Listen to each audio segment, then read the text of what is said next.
Ok, nouveau petit podcast, ça faisait longtemps. Ça faisait longtemps les gars. Mais là, on va dire que j'ai pas le choix. Non en fait, bon, c'est juste parce que là j'ai un petit peu la motivation. Mais on retourne sur un peu de la politique. On retourne sur la politique parce que je vais parler d'Emmanuel Macron, le président de la République française.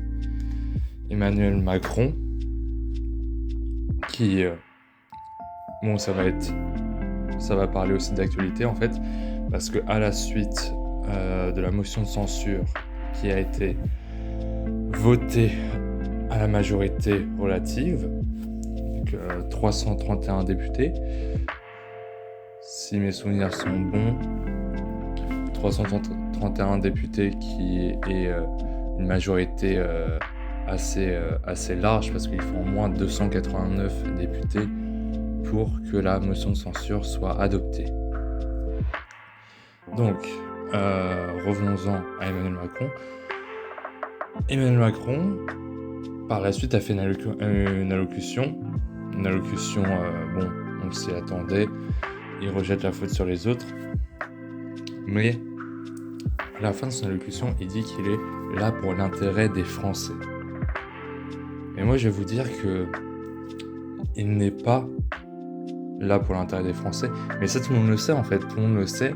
Mais en fait, j'ai eu une discussion, parce que je suis étudiant en droit, et il y a un macroniste de ma classe qui défendait... Enfin, on a eu une sorte de petit débat de 3 minutes avant le début du TD. Et il me disait que Emmanuel Macron, c'était vraiment... Enfin, il jouait son rôle de président de la République, c'est-à-dire qu'il était là pour l'intérêt des Français, etc., que c'était un bon président. Mais l'histoire nous rappelle qu'en 1969, le général de Gaulle a démissionné après avoir été désavoué à la suite d'un référendum sur... Le référendum était sur une modification du Sénat, si je crois bien, oui, c'est ça, c'est la modification du Sénat. Et en fait, les citoyens français n'ont pas voté pour ce référendum. Ils n'ont pas voté pour ce référendum pour désavouer le général de Gaulle parce que ça faisait déjà 10 ans qu'il était au pouvoir et les Français voulaient tourner la page. Ce qui peut être compris. Après, j'ai pas vécu à cette époque, donc je peux pas en dire plus sur pourquoi les gens ont voté contre et ont voulu désavouer le général de Gaulle. Mais revenons-en en fait. Emmanuel Macron n'a pas démissionné après avoir été désavoué par la motion de censure. Donc, cette preuve est irréfutable qu'il n'est pas là pour l'intérêt des Français, sinon il aurait pris en considération son désavouement et il aurait présenté sa démission et Gérard Larcher aurait pris le poste d'intérim du président de la République.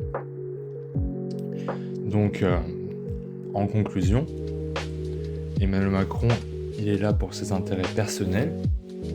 Il est là pour ses intérêts personnels. Il est là pour son parti politique, mais surtout ses supérieurs de son parti politique, donc les gens avec qui il est très proche, pour les enrichir encore plus. Il n'est pas là du tout pour l'intérêt des Français. Cet homme est là avant tout pour la carrière.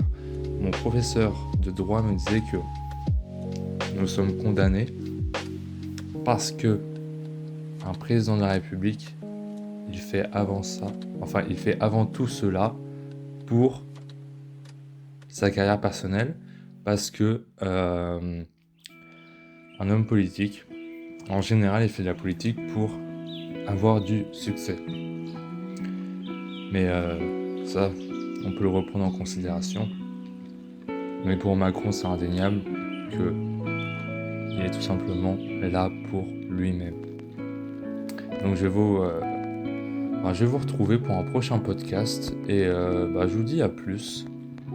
et continuez bien le taf, continuez bien les études et voilà, bisous.